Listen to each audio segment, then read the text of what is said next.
forem 8 horas, a gente já começa. Perfeito. Eu coloquei o link da caminhada do YouTube no chat, tá? Quem quiser pode. Depois a gente pode repetir. Pode começar, Laércio. Pode Então começar. vamos lá. Bom, pessoal, em primeiro lugar, nosso agradecimento ao Laurentino por essa big aula que ele vai nos dar, essa maravilhosa. Já tenho certeza que vai ser muito legal. Eu pedi para o Marcelo fez a ponte e falou com o Laurentino, ele prontamente se comprometeu, e numa data que tem uma importância na história do Brasil, 13 de maio.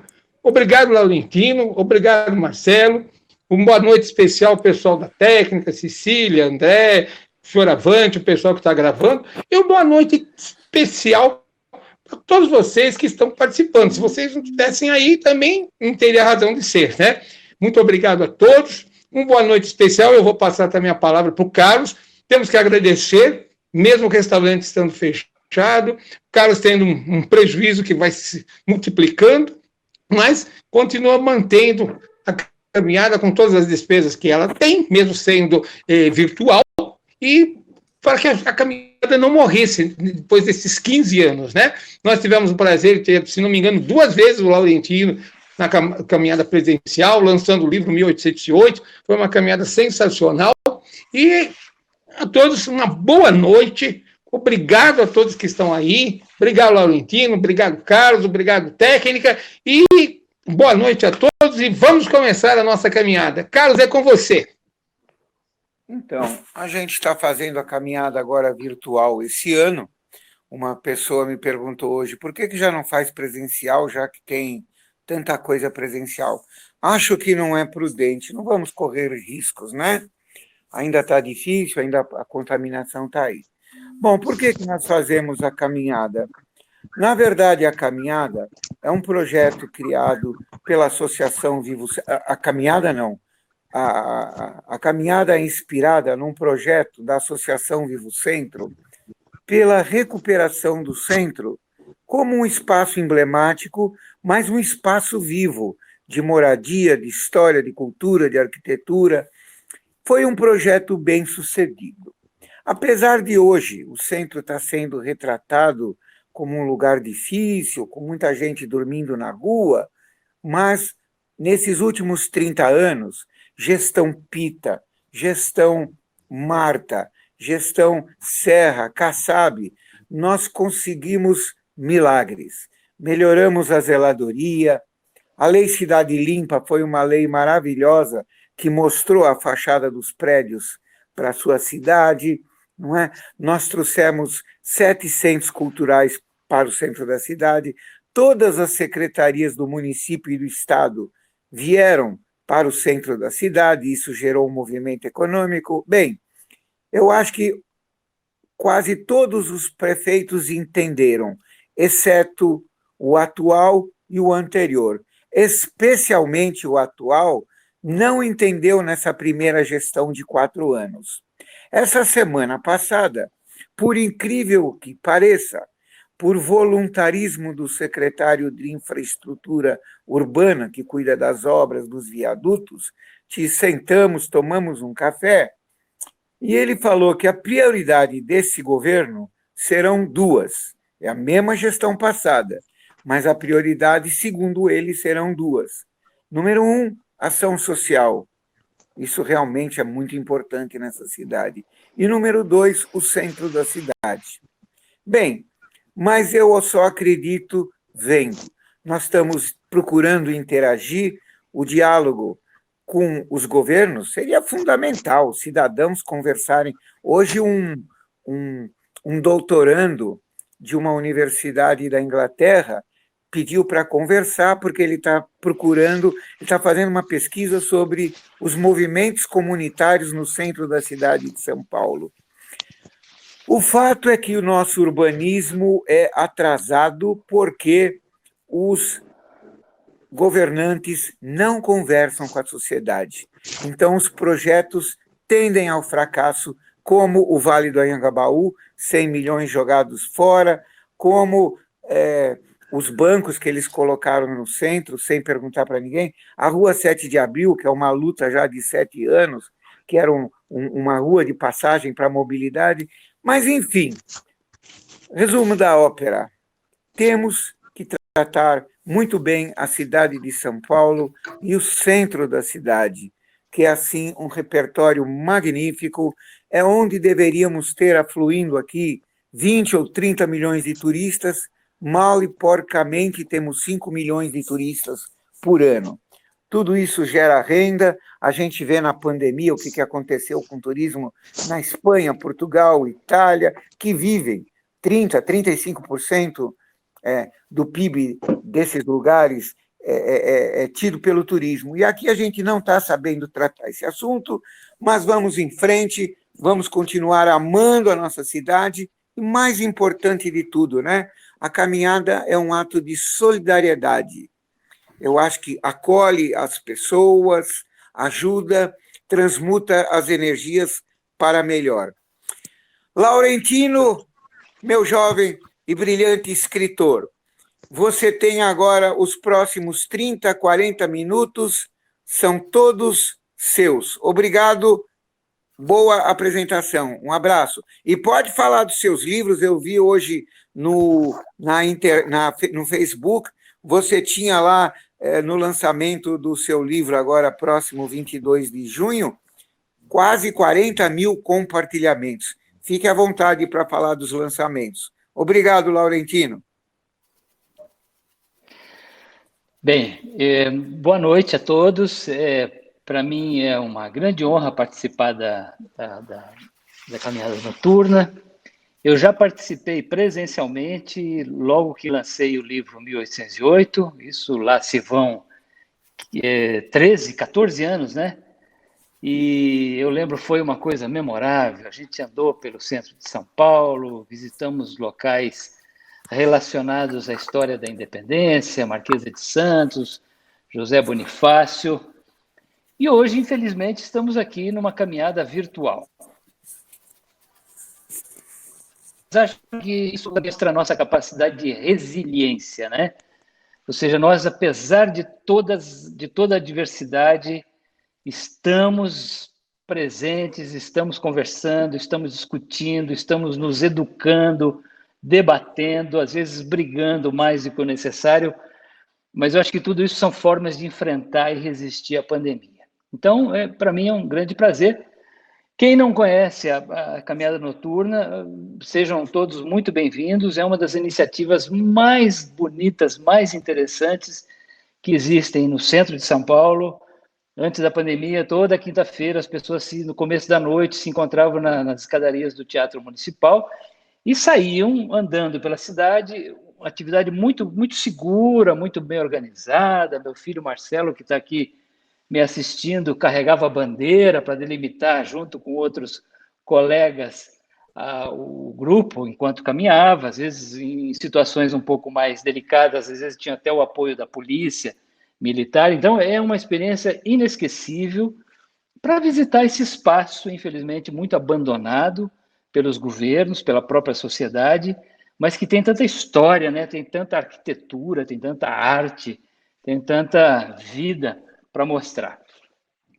Mas o nosso tema hoje é, obviamente, relacionado a essa data importantíssima que nós estamos vivendo, né? Que é o 13 de maio. Essa, nos últimos anos, se tornou uma data bastante controvertida. E isso explica muito do tema da nossa palestra hoje.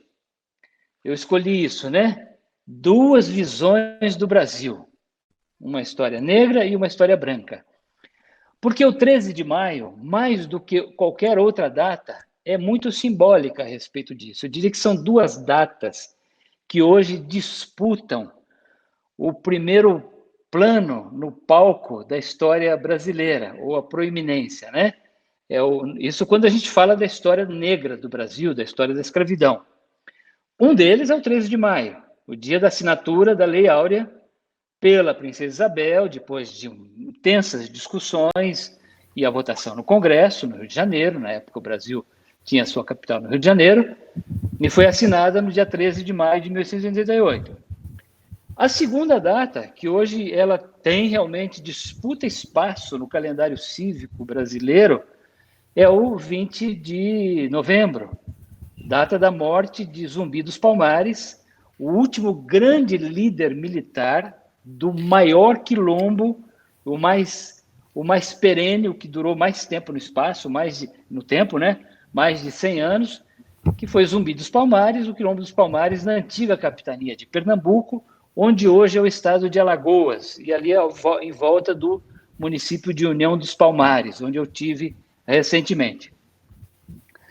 Por que existe digamos assim, essa guerra, esse confronto de visões a respeito de duas datas importantes no calendário cívico nacional? Porque elas refletem duas visões diferentes a respeito da história do Brasil. Uma, a do 13 de maio, é uma história que até muito pouco tempo atrás predominou na chamada historiografia, nos livros didáticos, nos monumentos, na narrativa da história do Brasil.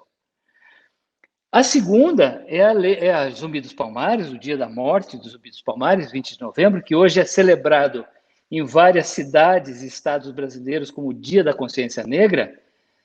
Tem uma outra visão, é uma visão de resistência, de enfrentamento, de sangue, de morte, de uma luta não concluída. Então, observe, eu gostaria de fixar essas duas palavras, algo concluído e algo inconcluso, algo não concluído, porque essas duas visões têm a ver com isso, né? Aí, eu hoje vi nas redes sociais, evidentemente, pessoas esculhambando o 13 de maio, outras dizendo que não, que sempre existem polarizações e discussões que às vezes não têm fundamento racional e fundamento no estudo de história, né? Não tem fundamento nos livros, nos documentos. Então, eu diria assim, que é um erro a gente tomar partido hoje, dizer que o 13 de maio não vale nada e que o importante é o 20 de novembro, e vice-versa. As datas são complementares porque elas ajudam na reflexão. E é isso que é importante. Essas datas, a gente não tem que optar por uma ou por outra. Essa não vale nada e a outra vale tudo e vice-versa. As duas datas são fundamentais para a reflexão. Então, aí eu vou para uma outra dimensão, antes de falar das duas histórias brasileiras, a história branca e a história negra, que é sobre a importância e a função da disciplina de história, a importância de estudar a história do Brasil. A gente não estuda história apenas com caráter de entretenimento, né? De observar acontecimentos, personagens, fenômenos curiosos do passado, às vezes bem-humorados, pitorescos, né? Como Dom João, Carlota Joaquina, a Marquesa de Santos e assim por diante. Claro que existem muitas coisas interessantes na história, mas a principal função social da história é a de formar identidades. O que significa isso? Nós conseguimos entender o que nós somos hoje, o que nós achamos que fomos no passado, o que nós gostaríamos de ser no futuro. Portanto, aí estamos falando de identidade nacional brasileira, como sociedade, como indivíduos, estudando história. A identidade de um povo sem história é como uma casa sem o alicerce. Imagina uma casa só com telhado, parede e sem o alicerce. Ela desmorona, ela não existe, ela não tem substância. Então, assim, o que dá substância, o que dá consistência à nossa identidade como povo, como brasileiros, é o estudo de história. É pelo estudo de história que nós entendemos ou procuramos entender, interpretar, analisar, tirar conclusões da jornada percorrida até aqui. Agora, o interessante é que essa história, ela não, ao contrário do que muita gente imagina, ela não tem a ver apenas com o passado, né? História não tem a ver apenas com o passado. História tem a ver com o presente, história tem a ver com o futuro. A história perpassa essas três dimensões do tempo. Porque é com base no passado que nós procuramos formar a identidade do presente. E é com base na identidade construída no passado e consensada no presente é que nós tomamos decisões em relação ao futuro. E é por isso que história, por exemplo, é tão manipulada, às vezes, pelo governo, pela oposição, pelos partidos políticos, por regimes ditatoriais, assim por diante. Porque estudar história, conceber identidades, tem consequências políticas. O eleitor, quando ele vai na urna e deposita o seu voto, e ele está fazendo escolhas sobre políticas públicas no futuro, ele, no fundo, está sendo orientado pela disciplina de história. Porque é a disciplina de história que tenta explicar quem nós somos. Uma outra coisa interessante é que essa construção de identidade nem sempre está calcada em personagens e fatos reais. A história é feita, sim, de personagens e acontecimentos e fenômenos reais. Eles já estão congelados no passado, eles não mudam mais. Mas, curiosamente, a história continua a mudar pela maneira como nós olhamos o passado. A maneira como nós olhamos, interpretamos o passado, pesquisamos o passado, tiramos conclusões a respeito do passado, influencia o passado, muda o passado. É como a lei da física, né? Diz que hoje, no estudo das micropartículas atômicas, o olhar do observador influencia o comportamento das micropartículas, das subpartículas atômicas. Isso acontece também na disciplina de história. Então, isso faz com que a nossa identidade ela tenha parte calcada em acontecimentos e personagens reais, mas uma parte numa dimensão mitológica, imaginária. Então, é assim, o que nós gostaríamos de ter sido no passado, mas às vezes não fomos. O que nós gostaríamos de ser no presente, mas às vezes não somos. O que nós gostaríamos de ser no futuro. Então, vocês observem que essa construção de identidade ela é muito complexa, ela é muito fluida, porque ela não é uma ciência exata. Por isso que não existe uma e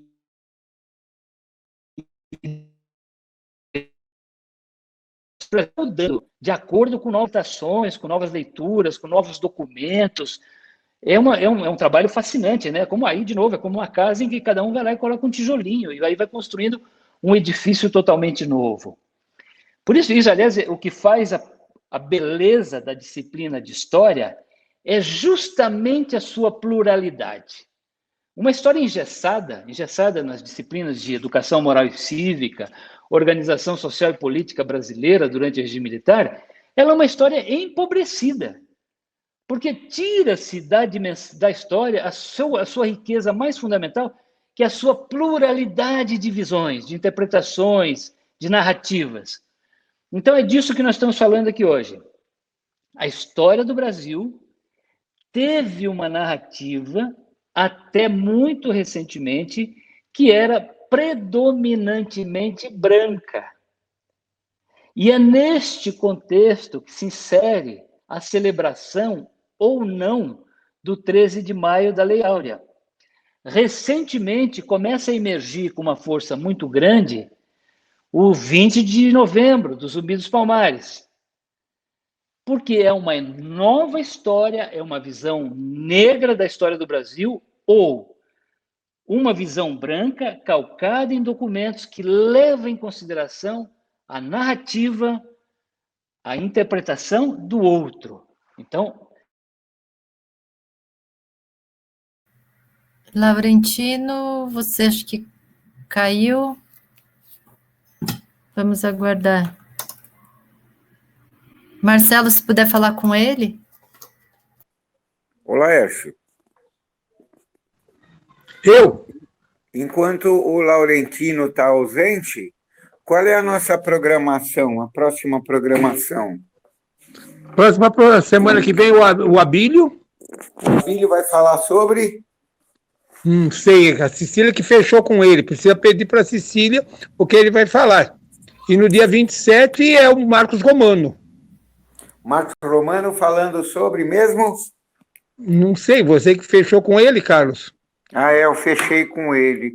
Agora não lembro o quê. E depois, em junho, nós temos logo na 1ª de junho sobre o plantio de De orquídeas, né? árvores, de árvores e Árvores, orquídeas. de árvores e orquídeas.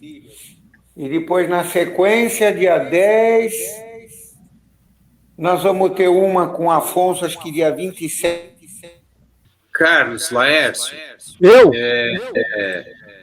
no dia 20 de maio será a história da Marcha Noturna pela Democracia Racial desde 96, que é com o Abílio Ferreira.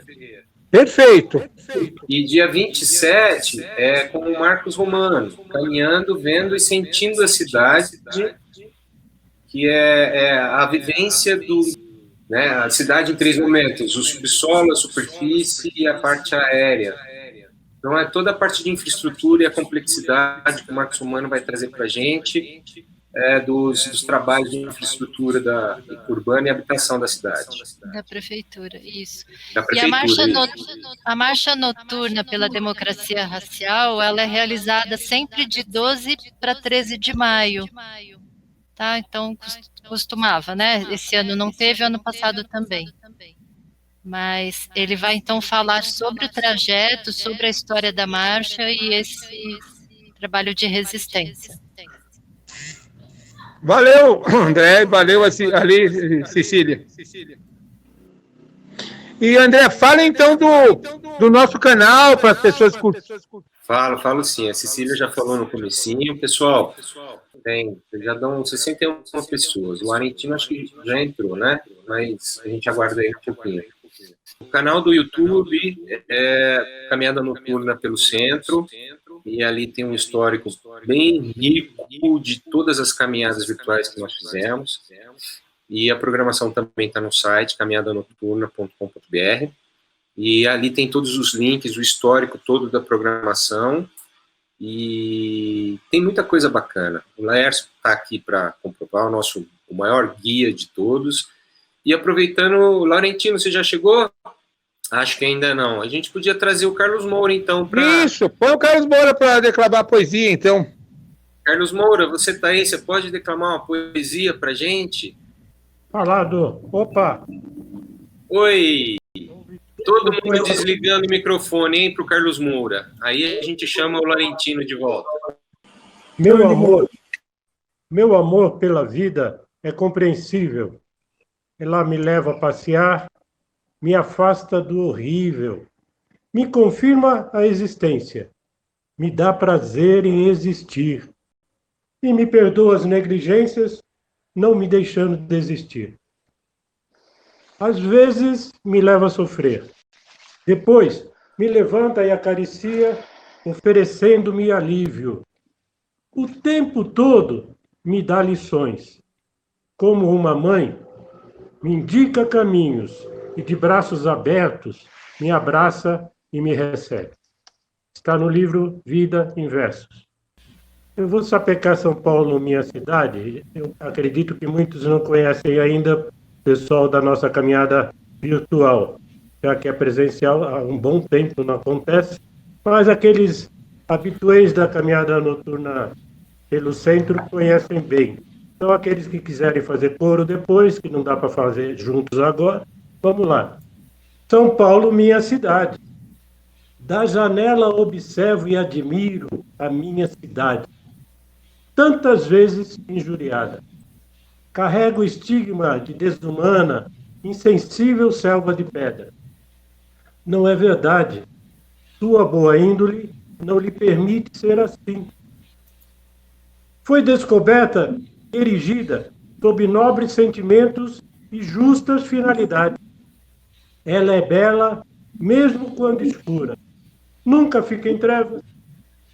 Todo dia, uma nova luz nela principia a brilhar, somando-se às milhões multicores já existentes, tornando-a mais feliz. Não é insensível, nem desumana. Ampara migrantes e imigrantes, dando-lhes as mesmas oportunidades que dá a seus nativos. A minha cidade abriga pobres e ricos, bêbados e sóbrios, nécios e sábios. Dá espaço aos progressistas, repudia pessimistas, é hospitaleira. Costuma-se dizer que quem nela não consegue viver, noutro lugar, nem sobrevive. Assim, não cabe essa pecha, essa infelicidade, a minha, nossa, tão bela, feliz e amiga cidade, São Paulo. Viva São Paulo! Obrigada, amor. Viva! Acho que eu... Viva! Eu estou de volta. Bem, primeiro eu quero pedir desculpas, não por mim, mas pela CPFL. Eu moro na zona rural aqui de Itu e caiu a energia. Mas que bom que eu consegui voltar. Bem, eu estava falando de duas dimensões da história do Brasil, né? Uma história negra e uma história branca. Porque existem duas interpretações da história do Brasil, obviamente, né? O Brasil foi o maior território escravista do hemisfério ocidental. Importou, traficou cerca de 4,9 milhões de homens e mulheres escravizados ao longo de 350 anos. A escravidão começou no Brasil logo depois da chegada da esquadra de Pedro Álvares Cabral, em 1500, à Bahia. E logo em seguida o Brasil os portugueses tentaram, de todas as formas, escravizar os índios. Estima-se que na época existiriam cerca de 5 milhões a 3 milhões de indígenas no Brasil. Quando a corte portuguesa chegou ao Rio de Janeiro, em 1808, estavam reduzidos a alguma coisa entre 700 mil e 800 mil, e aliás nem entravam nas estatísticas dos poucos censos populacionais regionais feitos naquela época. Por que aconteceu isso? Foi um massacre, né? Foi um extermínio da população indígena brasileira. A escravidão indígena no Brasil só fracassou, entre aspas, porque os índios começaram, primeiro, a morrer aos milhares, às centenas de milhares, com as epidemias que chegaram da Europa junto com o colonizador europeu. Então, isso é muito interessante, porque nós estamos vivendo um momento em que a população brasileira e do mundo todo, parte dela, não tem imunidade contra o vírus da Covid-19. Isso aconteceu com a chegada dos portugueses aqui, né? O que o historiador Luiz Felipe de Alencastro definiu como um choque epidemiológico de continentes que até então viviam separados, distantes entre si. Junto com os portugueses chegaram as doenças, a gripe, a sarampo, varíola, uma série de doenças contra as quais os indígenas não tinham imunidade. Essa foi a principal causa do extermínio da população indígena brasileira, somada a outras, a ocupação de territórios, o roubo de territórios, guerras, invasões propositais, mortes propositais para a ocupação da terra e das riquezas até então dominadas pelos indígenas. Então, o Brasil matou, em média, cerca de 1 milhão de indígenas a cada 100 anos nos primeiros 300 anos da colonização, até 1808. E aí os portugueses se voltaram para a África. Na África já existia um mercado organizado de fornecimento de mão de obra cativa. Isso existia havia milhares de anos. Algumas pessoas hoje tentam usar isso, essa informação histórica, de forma preconceituosa, né, racista, dizendo, não, eram os próprios africanos que escravizavam os africanos, os portugueses nem entravam na África. Isso palavras do presidente Jair Bolsonaro durante a campanha de 2018, tentando culpar os negros pela própria escravidão. Isso é uma forma distorcida e, eu diria assim, de má fé de interpretar a história, porque a escravidão existia na África, como sempre existiu em qualquer lugar do mundo onde houve seres humanos. Havia na China, na Índia, na Grécia, no Egito, no Império Romano, no Império Otomano, na Europa, na América, antes da chegada dos portugueses, e também na África.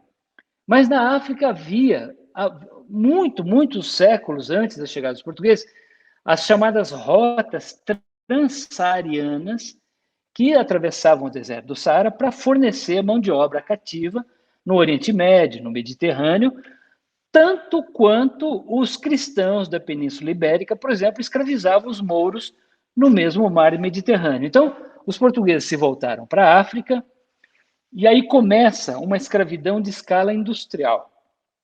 Durante 350 anos foram embarcados para o continente americano cerca de 12,5 milhões de seres humanos escravizados para todos os territórios da América.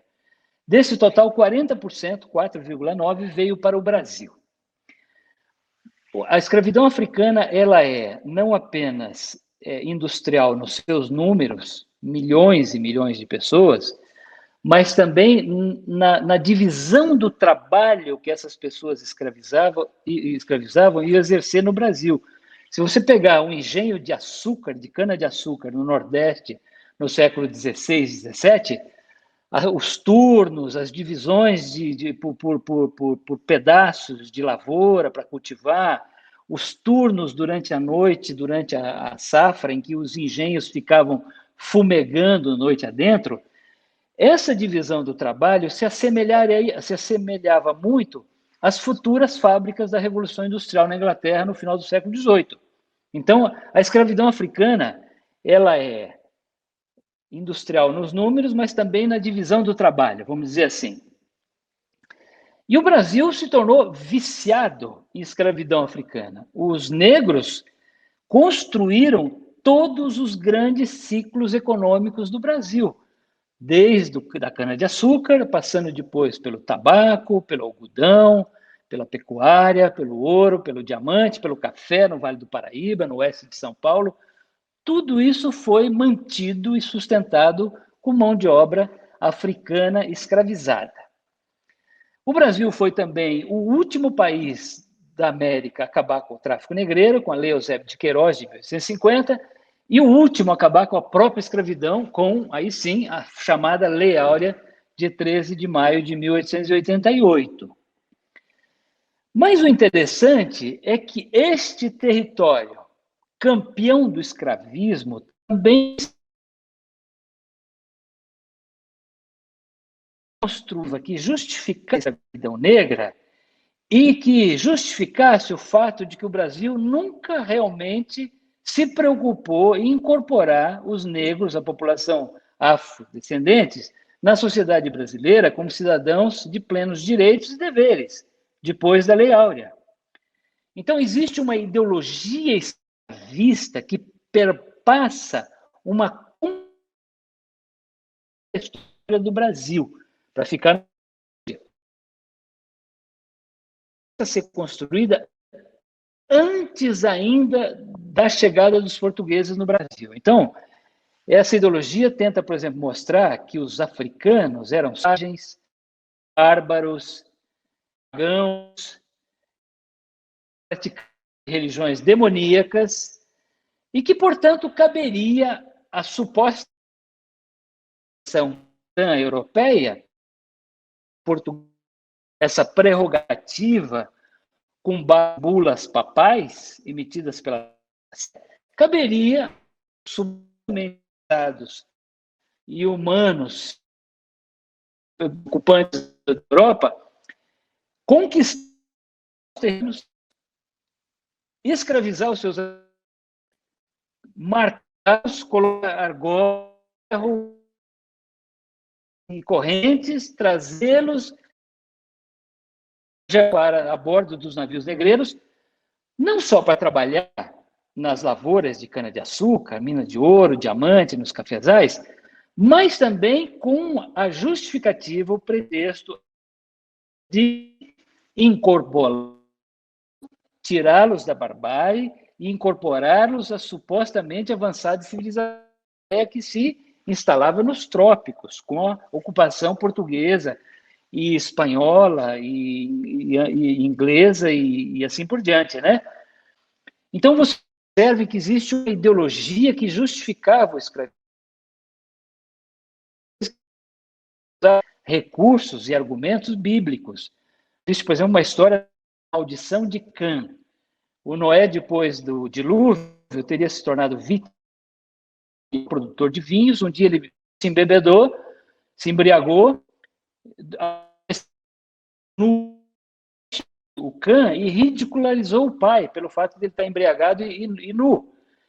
O Noé depois amaldiçoou, dizendo que a partir de então ele e os seus descendentes, a começar pelo filho Canaã, isso está no livro do Gênesis, seriam escravos dos dois filhos. E a tradição diz que a descendência de Cã foi para a África, virou negra e, portanto, naturalmente candidata à escravização. Vocês observem que quando nós falamos de cultural, não é no parâmetro das redes sociais. São coisas que estão entranhadas na nossa psique, na nossa cultura, inclusive argumentos de natureza religiosa, bíblica. Essa ideia de evangelizar, cristianizar os africanos em benefício dos próprios africanos, que iam trabalhar, esgotar sua força de trabalho aqui no Brasil em favor dos brancos. Mas essa é a ideologia escravista, né? Também há uma narrativa da história do Brasil. O mundo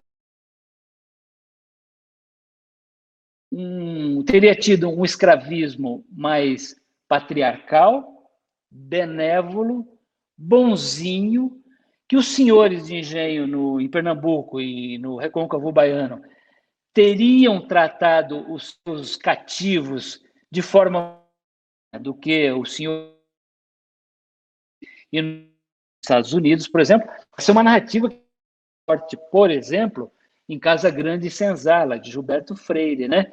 Você lê Casa Grande, ser franco, dá até uma saudade da escravidão, né? Aquela coisa bucólica, todo mundo convivendo, mansamente, ao sopro da brisa tropical, balança a copa das palmeiras ao redor de um terreiro onde tinha senzala. Então, essa é uma narrativa branca da história do Brasil. O que deu também origem a um outro mito, né? Vocês se lembram de cair acontecimentos reais, também de uma dimensão mitológica. O mito da escravização boazinha, benévola e patriarcal tem origem a um outro muito forte, que é o da democracia racial. É o seguinte, nós nos miscigenamos, todos nos misturamos muito rapidamente, porque o português não seria preconceituoso, portanto ele se misturaria, e a um país raciais, um país sem intolerância, um país exemplar democracia racial. E aí eu vou para ler. Eu não quero aqui defender de Maio, seria injusto, né? Milhares de brasileiros que no século XIX lutaram contra a escravidão, incluindo muitos negros que se rebelaram, que militaram. O Luiz Gama, que é o grande herói da abolição em São Paulo, em 1830, e morreu em São Paulo, na Bahia, e morreu em São Paulo em 1882. Então, esse é o precursor do abolicionismo no Brasil.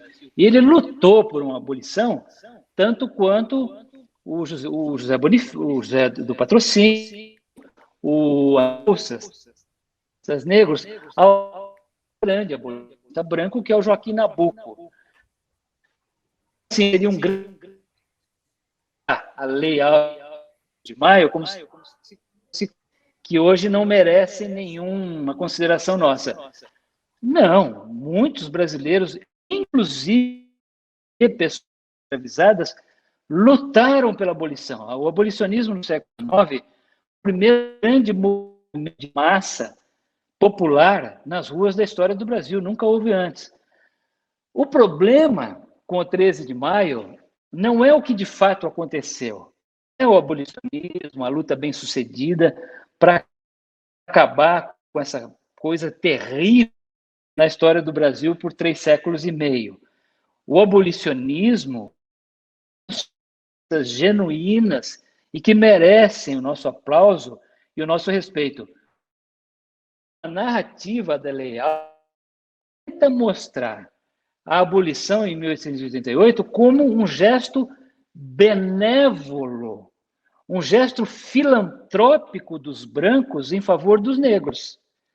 Assim, nós escravizamos 4,9 milhões de africanos durante 300 anos, mas agora nós nos tornamos iluminados, avançados, positivos, nós acreditamos num futuro mais para a história, então vamos acabar. Essa é uma narrativa muito forte, né? E a princípio emerge como uma dessa narrativa. De novo, a princesa Isabel, seus filhos, é abolicionista, sim, sem dúvida nenhuma. Mas o protagonismo se tenta dar a ela, como se aquilo fosse uma conquista branca apenas, é incorreto. É redesenhar uma história do Brasil que não condiz com a realidade. Porque o que está por trás dessa narrativa? A ideia de que o Brasil do século XIX era um grande império que tinha grandes ambições. O seu imperador, Pedro II, era a vitrine dessas ambições, então ele sempre aparecia fotografado com um livro na mão, com um aparelho de fotografia, com um telescópio, era amigo de poetas e filósofos, inventores como o telefone. Então, o Dom Pedro projetava a imagem de um império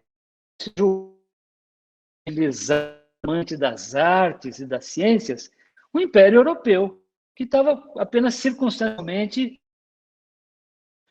Quando a realidade nas ruas era de escravidão, de pobreza, de analfabetismo, isolamento. Então, há uma esquizofrenia entre uma visão do Brasil do século XIX, segundo a qual nós teríamos tido uma monarquia ilustrada, assim, um país super desenvolvido, um país europeu, moderno, avançado politicamente, e essa realidade nas ruas, que era construída basicamente em cima da escravidão. Então,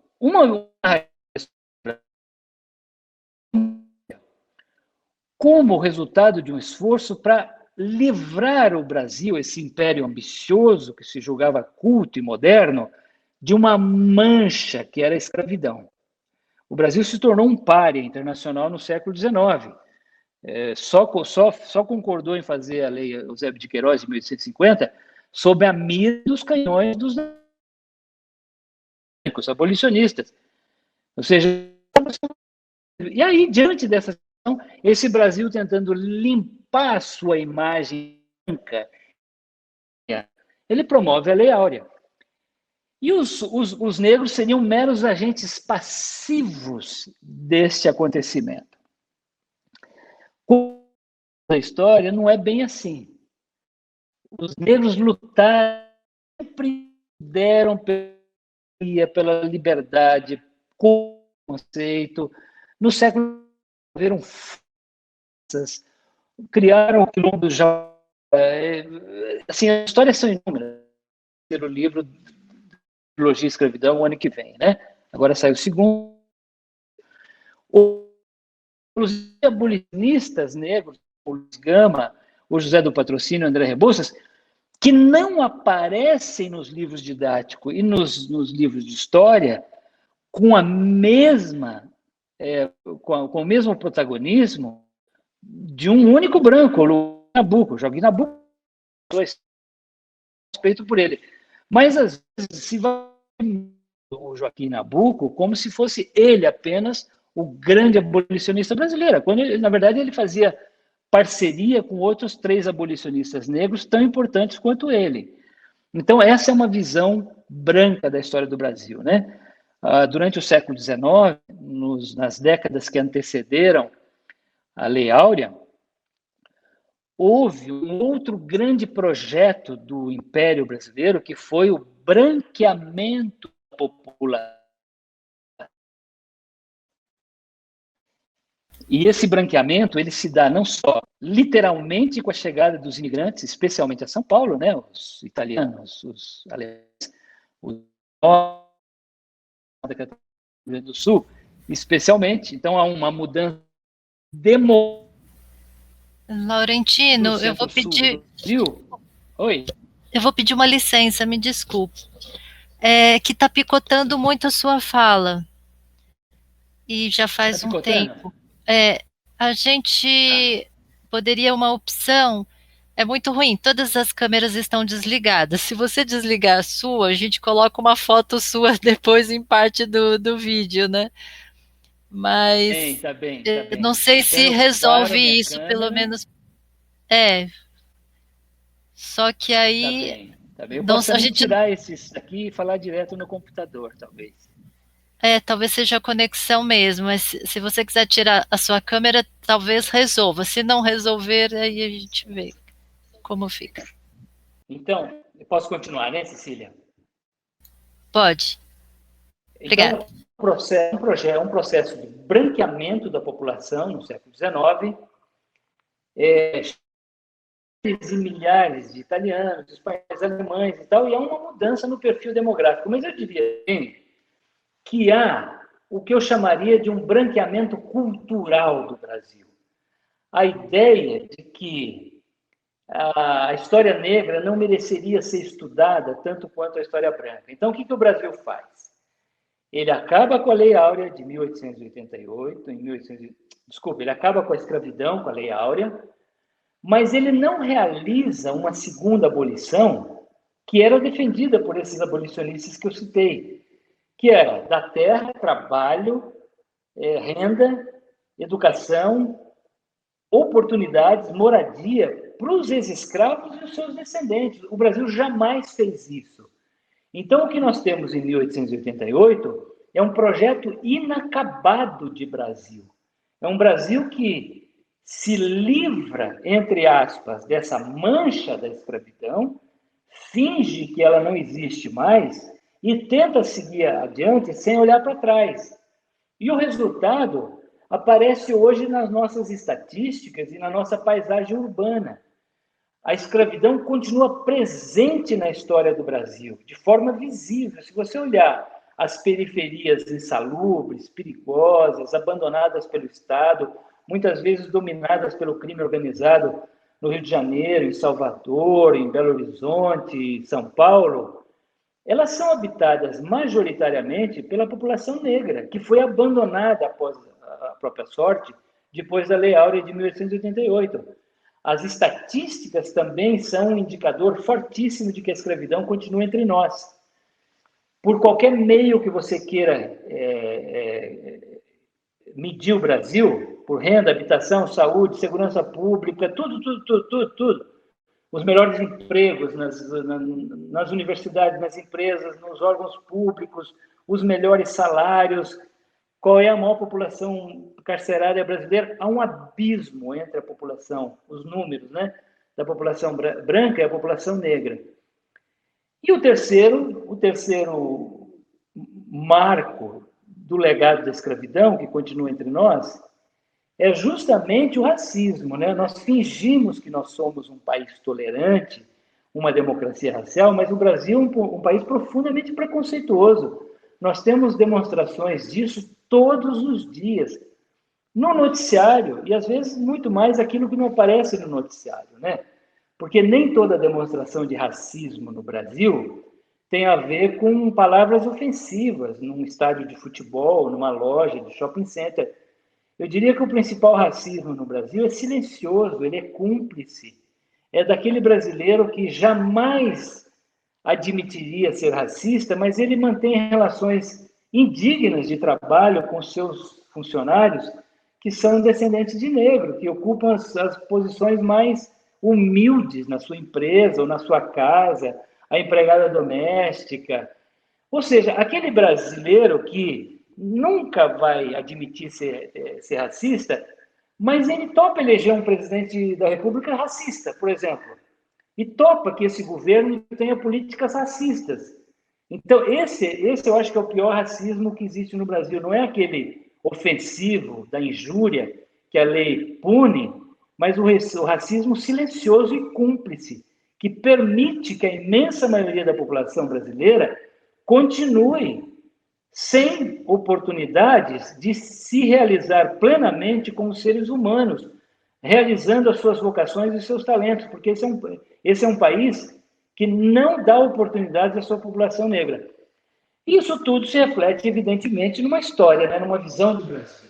Eu diria que na história do Brasil existe uma narrativa que é predominantemente branca e que aparece nos museus, nos livros didáticos, nos monumentos em praça pública, nos próprios livros de história.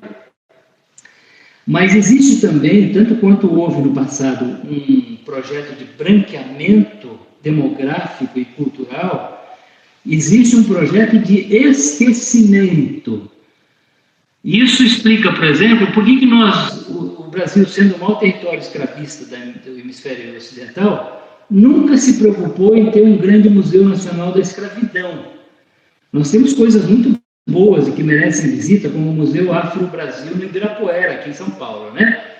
Mas nós nunca tivemos um museu como o que o Barack Obama inaugurou lá no Mall, em Washington, ligado ao Smithsonian, antes do fim do seu mandato, o Museu Nacional de História e Cultura Afro-Americana, que é uma coisa lindíssima. Quem for a Washington, não deixe de visitar o museu, esse museu lá em frente ao Obelisco, no Mall, né? Que fica ali entre o Congresso e o Monumento Lincoln.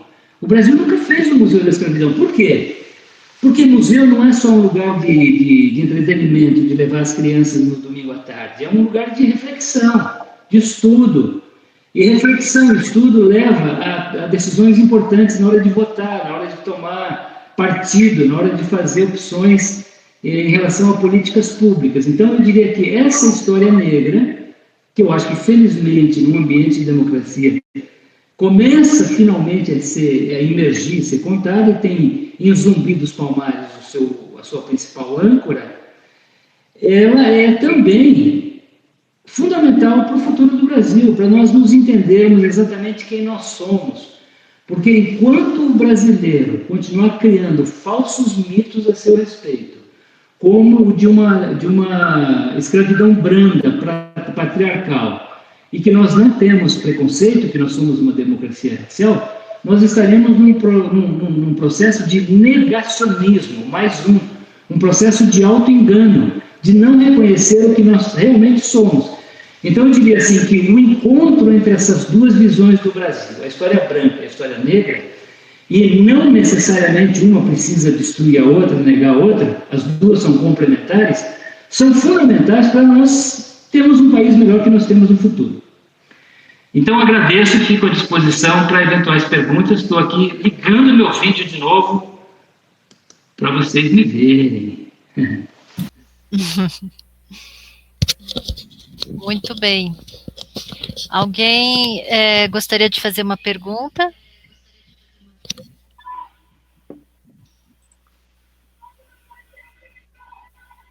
Creio que muita gente. Laurentino, maravilhosa aula. Tivemos uns probleminhas aí, mas eu acho que está maravilhoso. Eu tenho uma pergunta meio periclitante para te fazer, porque você fez um contexto, trouxe todo um contexto de ensino e de material didático, escolas e tudo mais. A gente está vendo aí toda essa questão da ANUP, Associação Nacional das Universidades Privadas, fazendo um lobby muito forte, junto com alguns grupos, de fazer um processo hegemônico entre as editorias e os grupos de ensino. Eles estão comprando tudo, literalmente. Né? Tem um grupo britânico por trás disso, e como que você enxerga isso como para o nosso ensino, para saber a nossa história, uma vez que lá no passado a gente já trouxe muita coisa interessante de trazer o ensino da cultura africana para o ensino nacional e tudo mais. Como que você vê isso? Tá, então respondendo a sua pergunta, eu acho que hoje nós temos um ambiente hostil a esse tipo de conversa, né? Um governo que se empenha em destruir políticas públicas que foram construídas no passado e que tinham a ver com essa caminhada de promover o encontro entre as duas visões de história do Brasil. Isso está acontecendo não só no currículo escolar, nos livros didáticos, dentro das escolas, mas também no financiamento, né, das universidades que estão sendo estranguladas, mas também na área de meio ambiente, na área de... Desculpa, estou aqui lutando com meus microfones. Acho que foi, né? Sim. Uhum. Sim, tá bom. Então, assim, na área de meio ambiente, na área de política indigenista, tudo. Na Fundação Palmares, que é um desastre o que está acontecendo lá. Mas eu acho assim, se você olhar o Brasil de uma perspectiva mais alongada, eu acho que tem motivos para esperança, viu? Eu acho que, assim, a aridez, o momento horroroso que nós estamos vivendo vai passar. Aí, quando você olha o Brasil, a gente conseguiu algumas coisas muito importantes, né? O próprio fato da gente estar tendo essa discussão aqui hoje, essa discussão sobre essas duas datas, o 13 de maio e o 20 de novembro, a inclusão do ensino da história da África, da história negra, nos currículos escolares no Brasil, que foi uma coisa muito importante, o aumento de livros a respeito desse tema nas listas de best-sellers. Você pega lá Silvio Almeida, Djamila Ribeiro, um monte de autores negros que estão podendo se expressar finalmente.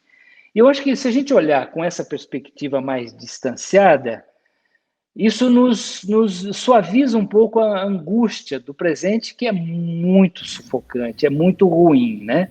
Então, acho que no longo prazo as coisas tendem a melhorar.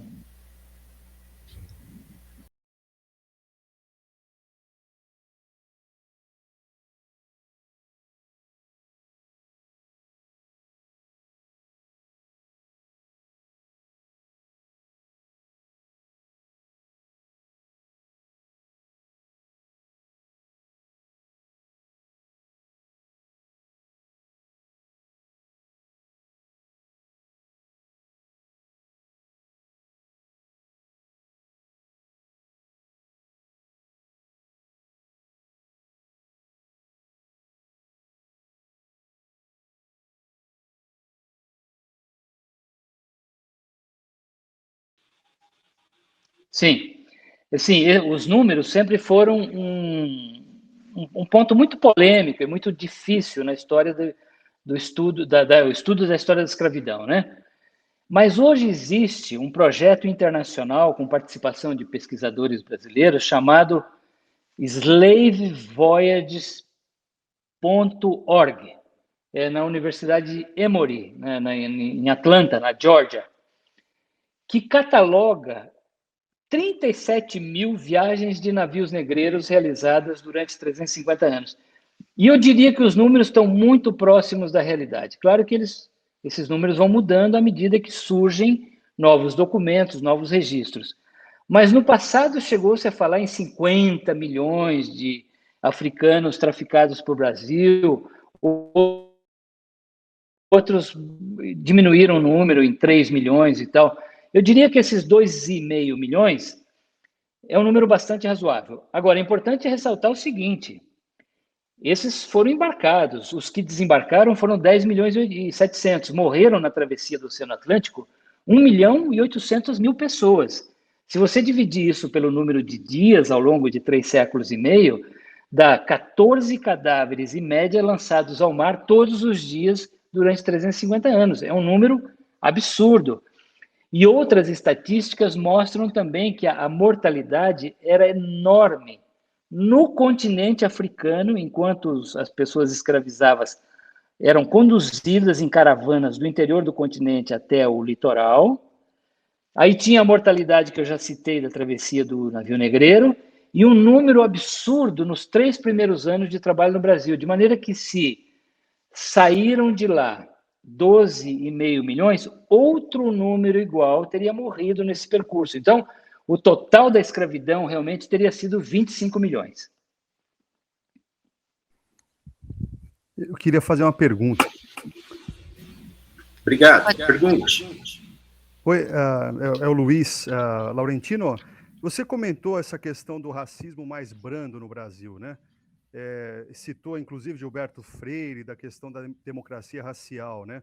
É uma questão muito atual, até, inclusive, o vice-presidente, Hamilton Mourão, ele adora citar esse discurso, né? Que aqui no Brasil não existe preconceito, que as relações são muito diferentes das que acontecem nos Estados Unidos.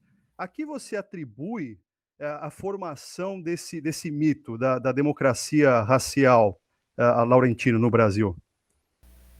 Eu acho que isso daí é uma narrativa, porque ela ajuda a construir também um projeto de poder, de exploração, né? A ideia de que o escravizador não foi tão ruim quanto parecia. Então, também, por que nós vamos lutar hoje, falar em dívida histórica, reivindicar lugar de fala, como a população afrodescendente vem fazendo e tem que ser respeitada, né? Porque, no fundo, a escravidão não foi tão ruim assim. Nós estamos ouvindo isso de autoridades hoje, no governo atual. O presidente da República fala isso, o vice-presidente já falou, o presidente da Fundação Palmares também já falou. Quer dizer, olha, não foi tão ruim, viu, gente? Eu não sei do que vocês estão reclamando. Por que estão reclamando? Não foi tão ruim. Então, essa narrativa, ela ajuda a perpetuar um projeto de poder, de explorar e de não dar oportunidades para o outro. Quando eu acho, sinceramente, assim, às vezes as pessoas comparam, né? Olha, nos Estados Unidos o enfrentamento é muito maior e tal. Nós deveríamos ter aqui, porque é graças a esse enfrentamento lá que os Estados Unidos têm conseguido avançar muito nessa questão racial. Muito, muito mais do que nós. Nós aqui, nós fingimos que a questão racial não existe, porque nós somos uma democracia racial. Então, nós não brigamos tanto quanto os americanos brigam entre si por questões raciais. Eu acho que está na hora da gente aceitar a ideia de que nós temos uma seríssima questão racial no Brasil, absolutamente camuflada, porque na hora que nós fizermos isso, aí sim nós vamos poder continuar, caminhar em direção ao futuro, com políticas públicas e com uma noção mais correta a respeito do que nós somos. Tem uma pergunta aqui escrita, Tá bem. depois, Laurentino, o José Inácio pergunta: como você vê a importância e eficácia de ações afirmativas como cotas e eventuais reparações diretas? Como faremos para corrigir as injustiças oriundas da escravidão? Sim, eu sou a favor, né? Eu sou a favor de cotas preferenciais para pessoas negras e afrodescendentes em escolas e públicas e postos da administração pública. Acho que as empresas deveriam se esforçar para fazer isso. Algumas estão fazendo, outras não. Eu sou a favor por duas razões. A primeira é que cota dá resultado. As estatísticas têm mostrado que tem aumentado substancialmente a presença de negros em todos os aspectos da sociedade brasileira. Vocês podem ver isso na televisão, no comercial, na publicidade, no jornalismo, nas novelas, no entretenimento, mas também em postos de direção de empresa, em doutores, mestres, tem aumentado. Ainda está muito, muito aquém do que seria necessário para realmente ter uma representatividade estatística da população brasileira. Mas está aumentando, e eu atribuo isso à política de cotas, de pessoas que não teriam outras oportunidades de estudar e de ocupar determinadas funções se não fosse pela política de cotas. Mas a outra razão pela qual eu apoio até é pelo caráter simbólico. É a primeira vez que o Brasil, num ambiente de democracia tumultuada, como a gente tem visto, mas num ambiente de democracia, tenta fazer alguma coisa concreta para enfrentar o legado da escravidão, porque no passado nunca nada foi feito. Nada, nada, nada. O Brasil nunca adotou nenhuma política pública concreta para integrar a sua população afrodescendente na sociedade brasileira, com plenos direitos, com plenas oportunidades. Então, até por essa razão, eu sou a favor da política de cotas.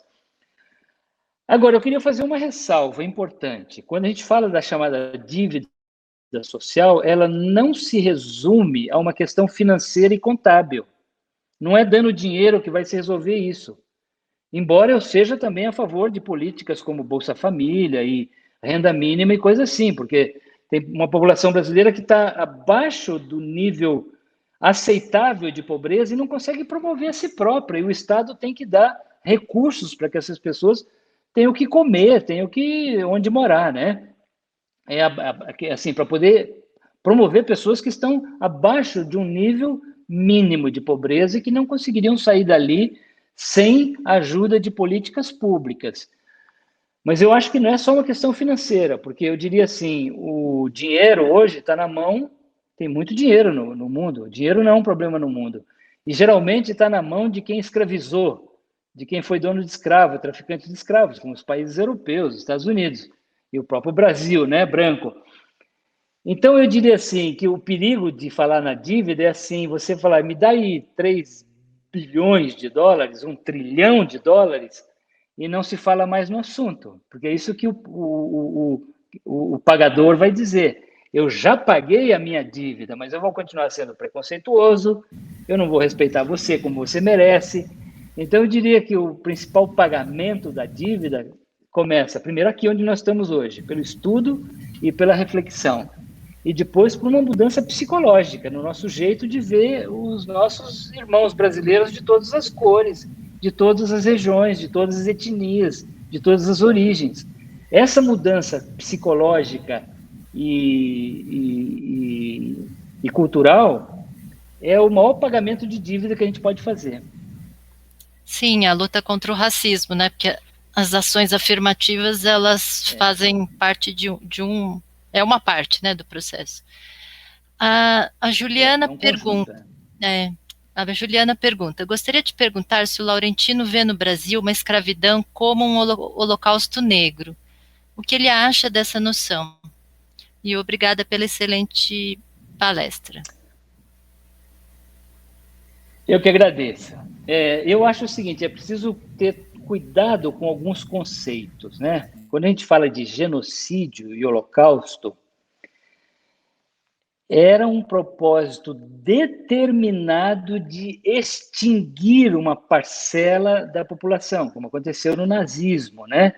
O holocausto, determinado, de mandar gente para campos de extermínio. Isso é que a gente chama de genocídio. Os números da tragédia africana e escravista no Brasil são enormes, mas eu gostaria de lembrar que o objetivo da economia escravista não era matar os negros, ao contrário, o homem e a mulher escravizados, eles eram um ativo econômico, como hoje é um trator, uma colhedeira, um arado. Portanto, o objetivo não era exterminar os negros, mas apenas explorá-los, escravizá-los, humilhá-los para que eles servissem como força de trabalho em proveito do senhor branco. Então, assim, deste ponto de vista conceitual, eu não diria, conceitual, tá? Eu não diria que nós podemos comparar a escravidão ao holocausto nazista, porque são coisas conceitualmente diferentes. Agora, o resultado na prática, né? Você vai me dizer, Laurentino, o resultado da prática não foi esse? Foi. Foi sim. É só você ver hoje a população negra brasileira sendo aniquilada nas periferias do Brasil por chamadas balas perdidas, crimes nunca resolvidos. Sim, o resultado sim. Mas conceitualmente eu só chamaria atenção que são coisas diferentes. Ok, muito bem. A Denise pergunta, ela diz primeiro, concordo com você sobre a tragédia deste governo, mas também sou otimista que vai passar.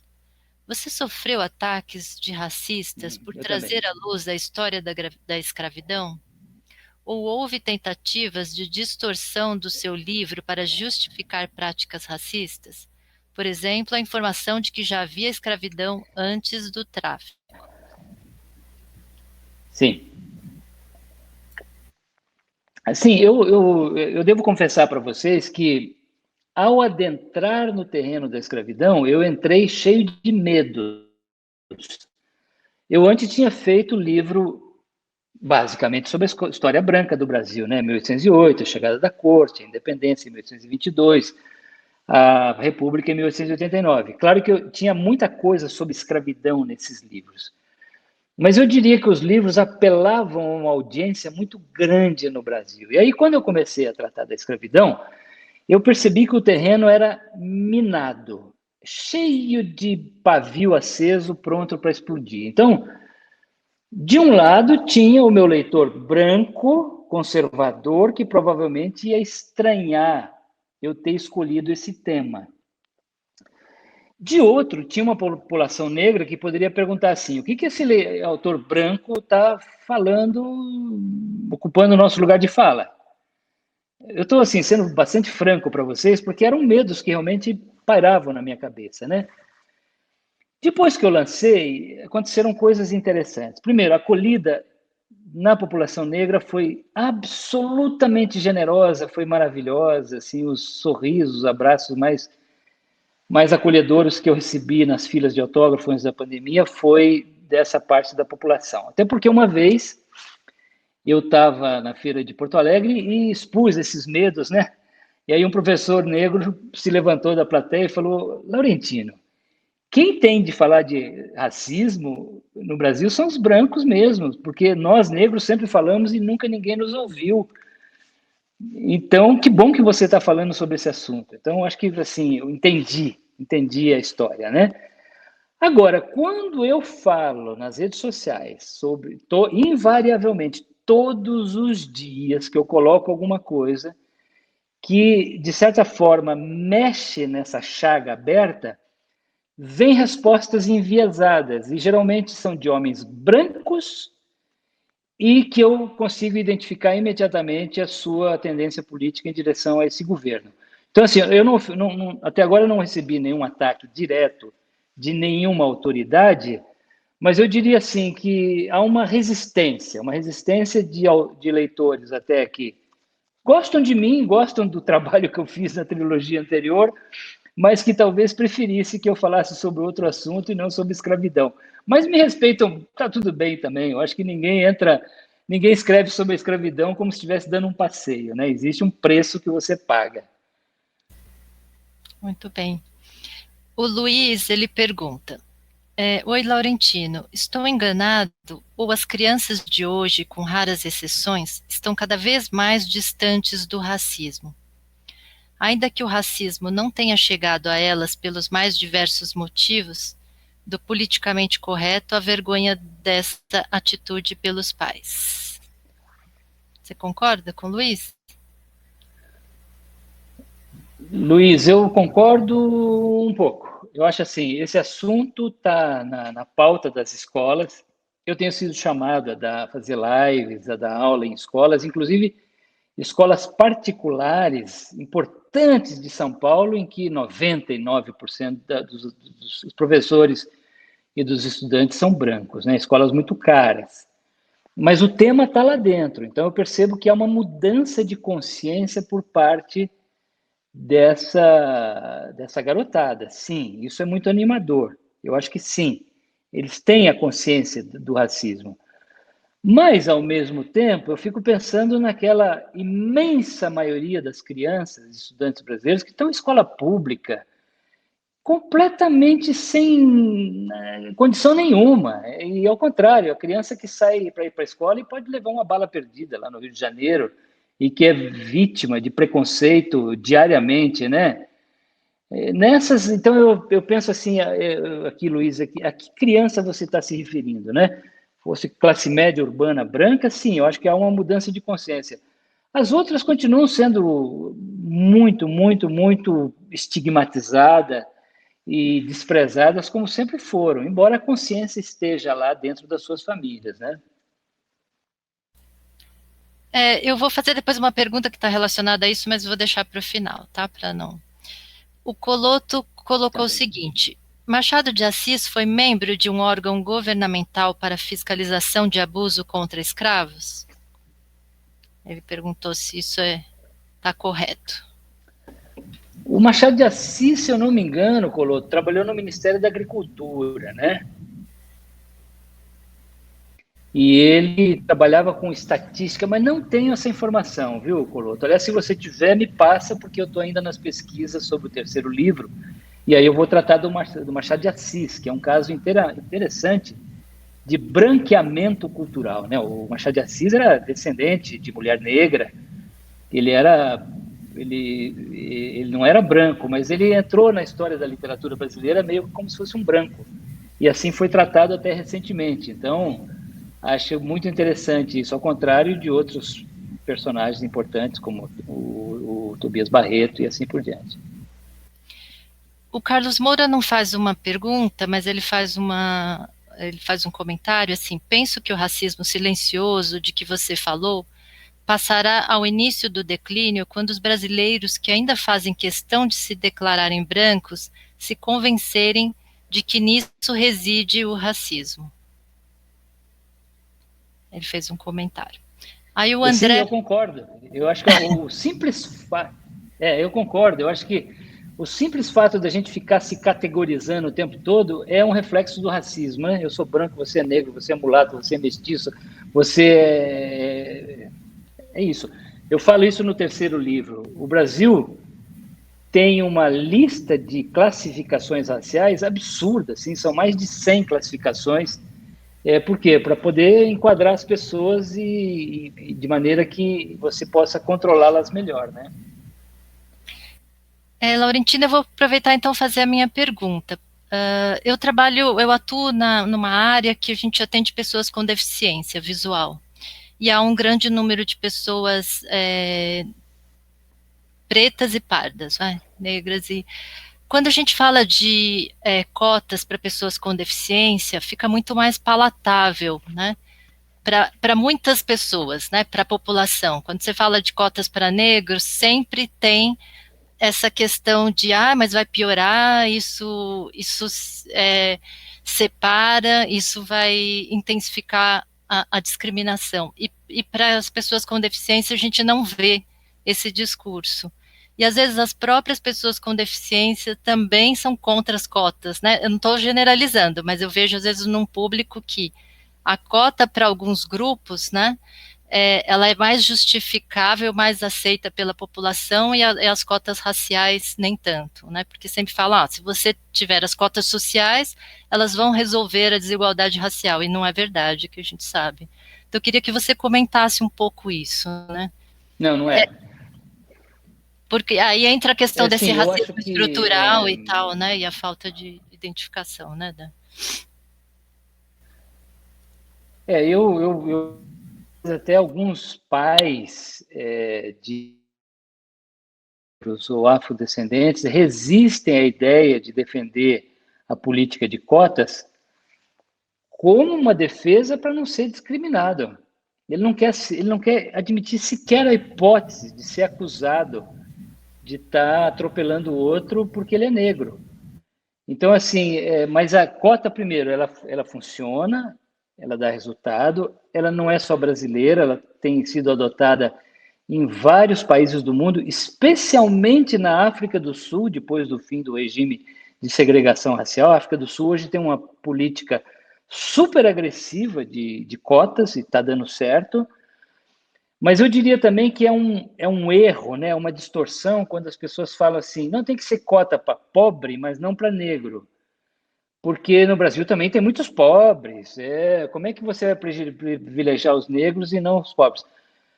Sim, de fato, tem muitos pobres brancos no Brasil, né? Tem ribeirinhos, tem sem terra, tem sertanejos lá do semiárido nordestino, tem indígenas pobres, mas estatisticamente, se você olhar o IBGE, pobreza no Brasil é sinônimo de negritude. A imensa maioria dos pobres no Brasil, dos que não têm moradia, não têm emprego decente, não têm segurança, não têm educação adequada, são negros. Então, se a gente combater o legado da escravidão no Brasil, nós não estamos apenas resolvendo uma questão moral, de que os brasileiros têm que se tratar de forma idêntica em direitos e deveres e se respeitarem da mesma forma.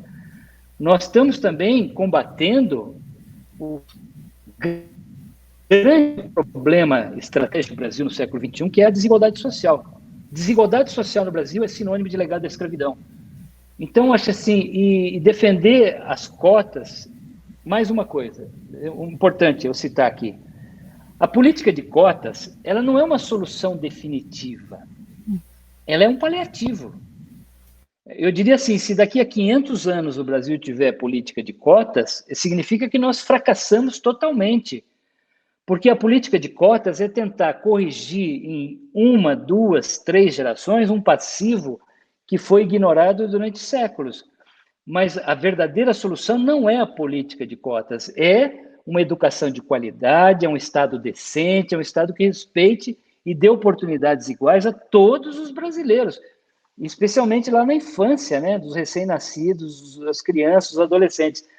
Quando a gente tiver isso, que os brasileiros tenham oportunidades iguais, pelo menos na área pública, a gente já não vai precisar de política de cotas. Então, eu diria que a política de cotas é importante, ela é temporária, não pode ser uma coisa definitiva, mas ela dá resultado e ela é fundamental para a gente poder tentar sair desse lamaçal que nós estamos hoje. Porque sem esse tipo de política pública, a gente não vai para lugar nenhum. Ok, obrigada. O André está perguntando se tem alguma figura né, da história que você tem estudado e que realmente te impressiona.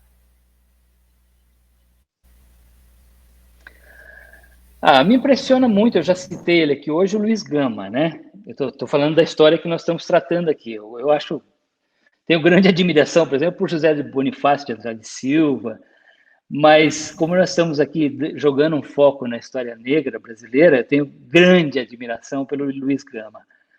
O Luiz Gama, vocês devem ter assistido aquele filme 12 anos de escravidão, né? Em que um homem negro é sequestrado em Nova York, que era um território já abolicionista, né, sem escravidão, e ele é levado para o sul e ele trabalha lá como escravo durante 12 anos. A história do Luiz Gama é melhor que a do Solomon, que é o protagonista desse filme, porque o Luiz Gama nasceu na Bahia livre.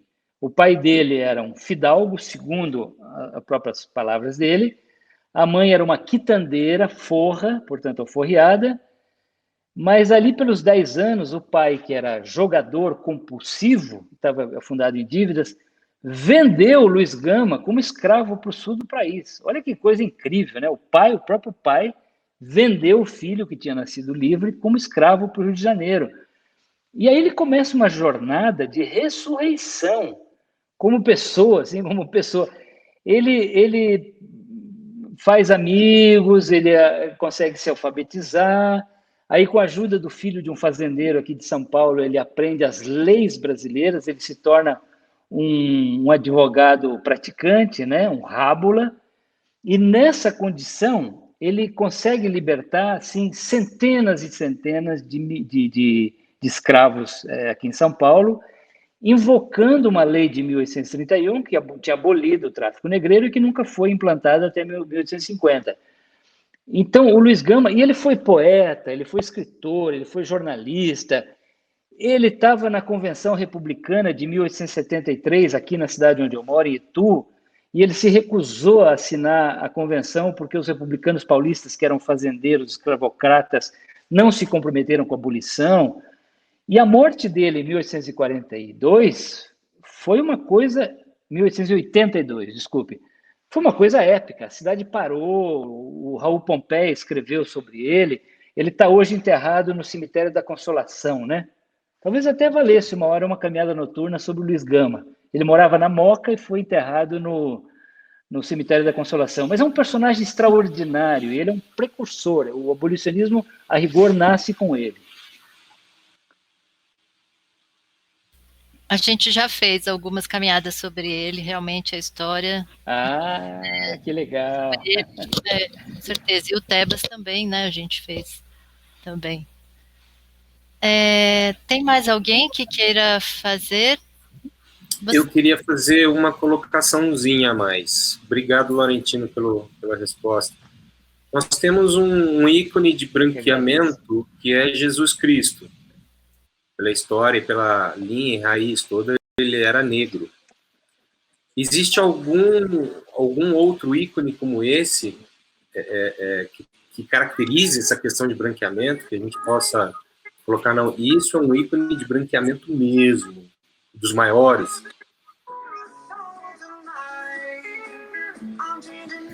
Sim, a iconografia de Jesus Cristo é interessante porque, à medida que o cristianismo caminha para o Ocidente, né, ele sai lá do Oriente Médio, da Palestina, do atual Estado de Israel, e ele vai para o coração de Roma, e depois ele se expande para a Europa. Aí a imagem de Cristo vai sendo associada à estética europeia, não só de Cristo, como também dos santos, né? A mãe de Cristo, todos os santos. Então você raramente vê um santo negro, mas eu diria que é uma predominância de um eurocentrismo, né? De uma estética europeia. Agora, é muito interessante essa sua pergunta, porque esse racismo estrutural do qual nós estamos falando, ele tem raízes muito profundas, inclusive na maneira como nós interpretamos as cores, as graduações da luz. Eu cito isso no primeiro volume da Escravidão, né? A ideia de que o negro era uma cor demoníaca, uma cor sombria, ligada ao mal, ao subterrâneo, a coisas perigosas, enquanto que o branco era imaculado, era santo, era divino, os filhos da luz versus os filhos das trevas, da escuridão. Isso se reflete muito na arte, e isso também ajuda a construir uma cultura racista, né? Essa oposição entre o branco, que é bom, é divino, é santo, é benéfico, e o negro, que é sombrio, que é perigoso, que é maléfico e que é ameaçador, principalmente. Então, essa estética, ela contribui para o que a gente chama de um racismo estrutural. Obrigado. Dos filmes que eu comentei, um é Queimada, com Marlon Brando, é um filme maravilhoso, fica a dica aqui para todo mundo. E o da série Netflix é Estados Unidos, a luta pela liberdade, desse ano. Merece ser assistido e fazer as correlações, principalmente para o seu trabalho, porque são vários relatos históricos que têm a ver com os momentos brasileiros também. Obrigado, Laurentino. Tá ótimo. Eu que agradeço. A Cristina, vai lá. Cristina quer perguntar alguma coisa. Não, eu queria falar o seguinte, essa relação do preto com o mal, que você falou agora, também leva as pessoas porque eu tenho, assim, várias pessoas negras que eu conheço, que elas se colocam como morenas, elas não são nem mulatas, nem negras, eu sou morena, e morena, para mim, né, na minha cabeça, é quem tem cabelo castanho, né, então, aquela pessoa dizer que ela é morena, ela está se branqueando, né, na verdade. Eu não sei, porque outro dia eu escutei até um cara falando, porque a cor do lápis, né, é preto, e você pinta sempre coisas, objetos, mas que a pessoa não deveria ser preta, ela deveria ser negra, porque é outra cor. Eu não consigo muito entender isso aí. Fica complicado para mim. Então, Cristina... Essa parte do mal está ligado ao negro, né? Oi, eu posso... Desculpa, Silvia falando aqui, eu posso só fazer um adendo dessa questão do preto ou do negro? Tem uns 40 anos que eu estou lidando com isso, e antigamente o pessoal dizia que negro era raça e preto era cor. Aí agora é o contrário, falam que não, que você tem que falar todo mundo preto. E que é uma discussão difícil essa. Ultimamente, eu tenho como que a pessoa prefere ser chamada. Desculpa, era só para um adendo na pergunta dela, que foi muito boa. Eu acho, posso responder aqui? Eu acho que essa discussão é muito boa, porque eu trato dela também nesse segundo volume de Escravidão, né, que sai dia 22. O estigma da cor no Brasil, né, o que a Ana Maria Gonçalves chama de um defeito de cor, num romance maravilhoso que ela escreveu sobre a mãe do Luiz Gama, a Luísa Marim, era tão grande esse estigma de cor que todo africano que chegasse ao Brasil, inconscientemente ou conscientemente, procurava se distanciar dele. Então, assim, se ele soubesse falar algumas palavras do português, ele estaria numa situação melhor. Se ele, em vez de andar descalço, usasse sapato, ele estava numa coisa. E, principalmente, depois da alforria, quando ele conseguia se libertar da escravidão, e houve muita alforria no Brasil, ele passava a se categorizar a si próprio, não mais como negro, não mais como preto, mas como pardo, como mulato, que era hoje é uma palavra bastante complicada de se usar, né, pela sua etimologia, mas se usava muito a palavra mulato, a palavra pardo, a palavra cabra, pelos próprios negros, para tentar se distanciar desse estigma que era a negritude africana. Então, no Rio de Janeiro, por exemplo, isso eu tenho um capítulo, né, no segundo livro, existiam as irmandades religiosas de pessoas negras ou escravas ou forras. E havia rivalidade entre elas. A Irmandade dos Pardos não aceitava ninguém que fosse negro, porque o negro era um estigma muito grande. Então, isso é muito forte, né? E está na nossa cultura ocidental, né? O estigma em relação à cor escura. Ok, obrigada. Coloto, você vai perguntar? Laurentino, obrigado pela palestra. É um testemunho que eu tenho em família. Do lado dos meus bisavós brasileiros, a minha bisavó era branca, de tez branca, e meu bisavô era negro, né? Mas a minha avó, né, a filha deles, mãe do meu pai, era branca. E ponto. Ninguém nunca discutiu, ninguém nunca falou nada. Minha mãe, que era a nora dela, nunca mencionou nada. Quando se começou essa discussão de uns anos para cá sobre negritude, quando eu entrei no ensino, eu comecei a ver o peso, principalmente quando a minha instituição se transferiu lá para a unidade Ipiranga do SESC. Para vocês terem uma ideia, até 2016, nas nossas reuniões de grupo, era tido como não temos problema de discriminação racial com os nossos alunos. Por quê? Porque a gente ficava no centro da cidade. Então, os nossos alunos da FEBEM se misturavam na multidão, a gente fazia as aulas externas tranquilamente, ninguém, a menos que algum deles fosse incomodar, que eram adolescentes, vão sempre incomodar uma menina bonita, né? Isso é básico, isso existe em qualquer extrato social, étnico, etc., né?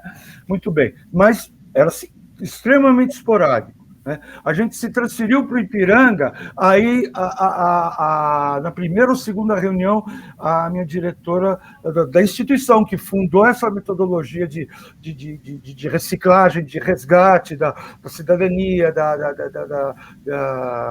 de tentar incluir o excluído, porque o cara, quando está em ressocialização, é muito bonito dizer que ele está em regime semiaberto, indo à escola e trabalhando, mas o preconceito anda com ele, que nem uma nuvem de chuva, né?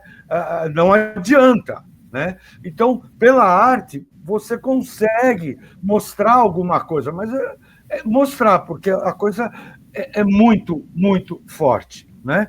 E um outro braço desse trabalho era até a turma mista. Então, você tinha alunos brancos, vamos dizer, de ensino público ou particular, mas que não poderiam pagar um curso de arte, que se matriculavam nesse curso gratuito do SESC. E a gente notava nitidamente que as turmas eram só de 6 meses, em que a gente tinha uma equanimidade entre brancos e negros, né? Vamos generalizar, você tinha um comportamento mais uniforme, era mais fácil de interagir com os alunos. Nas turmas em que predominava o pessoal da Fundação Casa, virava Clube do Bolinha. A gente tinha uma dificuldade muito grande de se relacionar com os alunos, falar de atividades, de conteúdos, de falar de história, transmitir slide, cantar musiquinha, o que vocês imaginarem a gente tentava, tá? Mas você passava metade da aula tentando contemporizar, apartar a briga, discutindo. As professoras de ética e cidadania, quando começavam a falar de ética, de bem administrada, de tudo isso que é legal, mas não dava 5 minutos. O aluno falava, mas lá em Brasília todo mundo rouba. E aí você ficava com aquela cara de tacho, né? Porque eu também acompanhava a aula de ética no núcleo da aula de história e de arquitetura. Bom, mas tudo bem, a gente se administrava. Quando a gente foi para o Ipiranga, tudo o que acontecia dentro da unidade de Ipiranga, são os alunos da Via Cultural.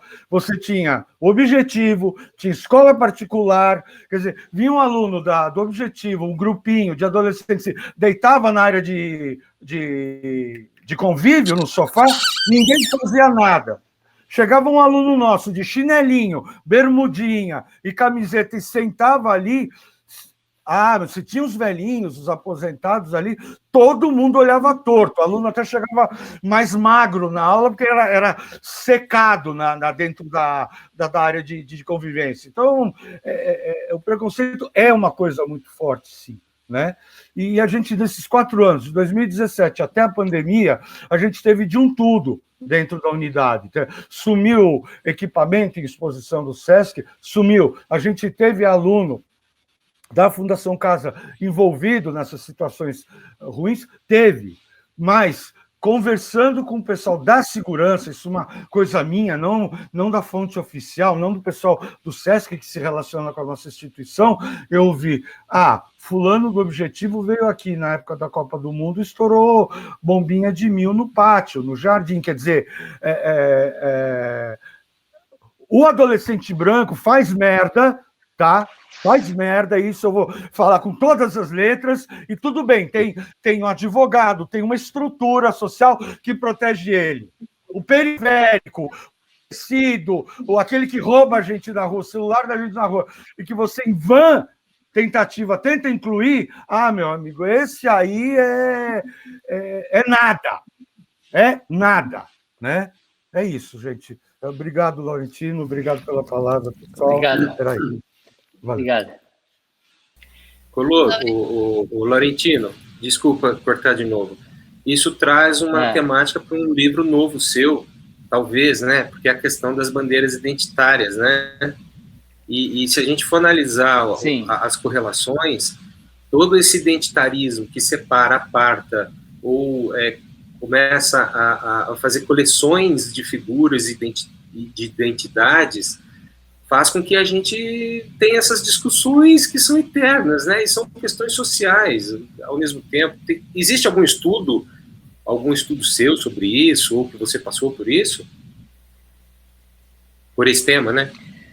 Não meu, mas eu tenho acompanhado isso com muita atenção. Eu acho que essas bandeiras identitárias, elas assustam, né? Especialmente aquela parte da população que nunca teve que conviver com isso. Então, se vocês pensarem que o Brasil é um país de história e tradição autoritária, que a democracia é um fenômeno muito recente, não tem 4 décadas entre nós, no fundo, ninguém podia falar nada. Os negros, se quisessem se expressar, iam parar no Pelourinho.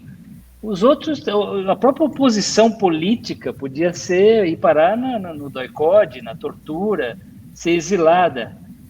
Então, não havia questão identitária no Brasil, porque era uma construção de identidade de cima para baixo, e ninguém tinha direito a se pronunciar e mais nada. Num ambiente de democracia, eu acho que uma das coisas mais bonitas que nós estamos vendo é justamente a discussão da nossa identidade. Pela primeira vez, os diferentes grupos sociais, os diferentes grupos, as diferentes tendências sexuais, os grupos com histórias, com passado diferente, com regiões diferentes, com cultura diferente, com fática. É por isso que essa questão de fala, por exemplo, o lugar de fala dos brancos. Então ninguém se assustava com o lugar de fala. E agora, indicando, eu quero falar, eu tenho direito a uma narrativa diferente da sua. Então, assim, a gente não pode se assustar com a democracia. A democracia é assim mesmo. Quanto mais isso existir, é incômodo. Alguém aí me falou dessa questão semântica, né? É negro, é preto, é mulato, é pardo, é escravo, é escravizado. Eu acho que, assim, o que nós estamos vivendo no Brasil é tão forte, tão intenso e tão para valer, que está entrando, inclusive, pelo terreno da linguística. E que bom que isso está acontecendo, porque antes, no passado, nunca houve. Laurentino Júlio, ele pergunta se, além das cotas, houve outro movimento que proporcionou esse maior protagonismo do negro, ao qual você se referiu. Eu acho que tem uma luta muito antiga aí, que começou, inclusive, num ambiente sem democracia, ainda na época da ditadura, até antes disso, né? Então, nós tivemos autores negros muito importantes, como Carolina Maria de Jesus, como Clóvis Moura, Abdias do Nascimento, o professor Milton Santos, nosso grande geógrafo negro da Universidade de São Paulo, que, digamos assim, estabeleceram as bases da discussão que está sendo feita hoje. Mas, na época, eles não podiam ser ouvidos, né? Até porque era um país de analfabetos, o mercado de livros era muito pequenininho, isso não estava nos livros didáticos, não estava na discussão dos formadores de opinião, nos meios de comunicação, como hoje está. Então, eu acho que essa é uma jornada que vem lá de trás, mas que eu marcaria assim, primeiro, o nosso ambiente de democracia. Eu tenho uma grande, apesar do ambiente hostil deste momento, eu confio muito na democracia brasileira. A gente aprende a democracia e ela vai dar resultados que vão nos surpreender, se não a nós, pelo menos as nossas gerações futuras. Um Brasil melhor do que nós temos hoje, né? Falei isso na TV Cultura, lá no Roda Viva. Nós vivemos da esperança. A esperança é um fio que percorre a história em meio a muita tragédia, a muita injustiça, a muito genocídio, a muita coisas horrorosas, mas a história é percorrida por um fio de esperança. E eu acho que o que nós estamos fazendo hoje é justamente trabalhar esse fio de esperança. As cotas incluem as redes sociais, os debates, o mercado editorial, a mudança nas escolas, nas igrejas, nas famílias. Assim, eu tenho um certo otimismo em relação a esse país, apesar da diversidade do presente. Ok, é que alguns direitos não estão garantidos com tanta ênfase. Os direitos demoraram para ser conquistados e podem ser perdidos, né? Mas a Juliana perguntou se você conhece, se você estudou o Tebas, né? O escravo arquiteto. Eu li muito mal sobre ele, mas eu tenho recebido contribuições, pessoas que me mandaram estudos sobre ele, e tá aqui guardado, eu vou ler mais, porque ele é personagem do terceiro livro. Ok. O Abílio, que vai falar na próxima caminhada, ele escreveu sobre o Tebas também. Ele estará na semana que vem aqui conosco. Bem, Cecília, Cecília, então, nós vamos então caminhando para o final, né? E recomendar a quem está ouvindo a fala aí do Laurentino, os livros que ele falou sobre a vinda do Dom João, as transformações que isso acarretaram no Brasil Colônia. Depois ele tem o livro sobre a independência, por fim o da República, nessa trilogia.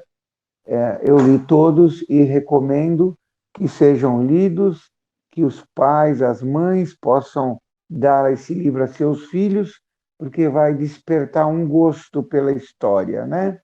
O da escravidão ainda não li, mas eu queria que, já caminhando para o final, o Laurentino, se quiser falar sobre a trilogia e sobre o lançamento do segundo livro sobre a escravidão, já para ir encerrando e agradecendo a participação, por favor, Laurentino, fique à vontade.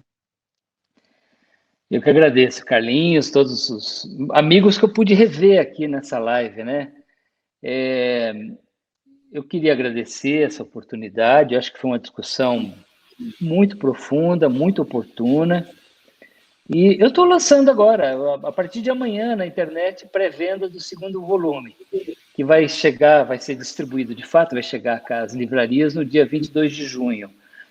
O primeiro volume, ele começa no primeiro leilão de africanos em Portugal, no dia 8 de agosto de 1444, na frente do príncipe Dom Henrique, o navegador, que aparentemente nunca navegou, mas leva essa alcunha de o navegador. Então, ele é muito interessante porque é um cronista, o Azurara, que descreve esse leilão, que ia se repetir pelos próximos 400 anos seguintes, tanto na África quanto na América. Então, esse livro começa ali e vai até a morte de Zumbi dos Palmares, em 1695. Eu falo também da escravidão na Antiguidade, no Islã, na própria África, falo da expansão portuguesa, falo dos holandeses, da guerra contra os holandeses, ou seja, eu vou chulhando, né? Vocês conhecem essa expressão, assim, de chulhar na costura? Eu vou amarrando a história do Brasil pela ótica da escravidão. O segundo vai da Corrida do Ouro, em Minas Gerais, no finalzinho do século XVII, até a chegada da corte de Dom João no Rio de Janeiro. E aí eu trato de alguns aspectos importantes da história da escravidão, como a fuga, a formação de quilombos, a família escrava, as crenças, as religiões, as irmandades religiosas, o papel das mulheres. Então, eu falo da construção da África brasileira, especialmente no século XVIII. Esse vai ser lançado agora, em junho.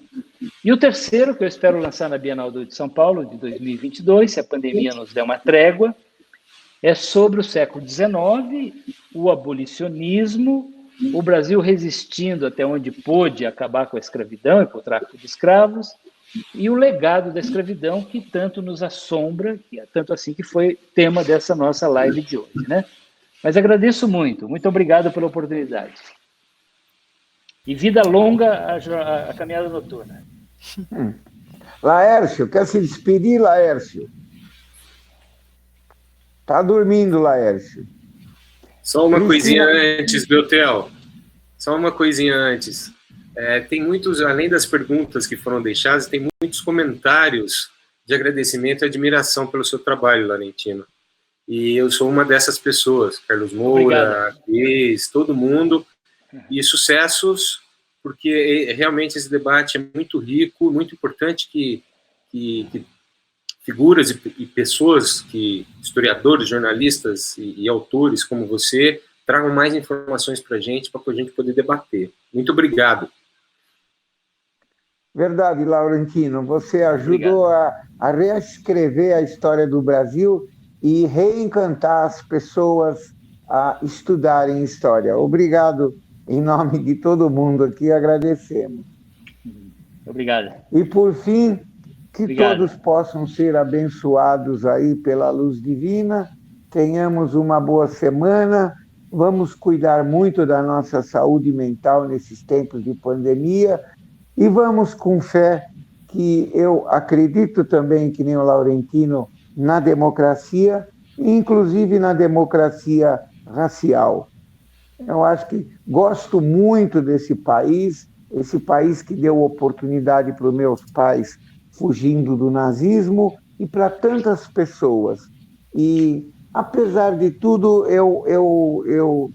olha, não troco esse país por ouro nenhum na Europa ou nos Estados Unidos. E, para terminar, viva São Paulo! Viva São Paulo! Viva São Paulo! Pessoal, hoje faz 30 dias do falecimento da Norma, hein? Tá? Não sei se vocês falaram aí no início da palestra. Não, a gente já fala. Falou. Não, a gente já pode falar. Eu queria só agradecer também ao Laurentino, ao Marcelo, né, que fez a mediação aí para que fosse possível essa caminhada. Foi muito rico, eu acho que é isso mesmo, a gente tem que falar sobre o assunto, debater, ser antirracista, né, então lutar contra o preconceito, isso é muito importante. E o Coloto quis dizer dos 30 dias do falecimento da nossa amiga, a Norma, que foi no dia 13 de abril, e que está deixando muitas saudades aí. Uma boa noite para todo mundo. Boa noite, obrigado. Boa noite, Beltel. Boa noite, Laurentino. Obrigado, Laurentino. Obrigado, Marcelo. Obrigado, Cecília. Obrigado, gente. Até. Boa noite a todos. Tchau, obrigada. A gente vai colocar no YouTube, tá? O vídeo. Tá. Ok.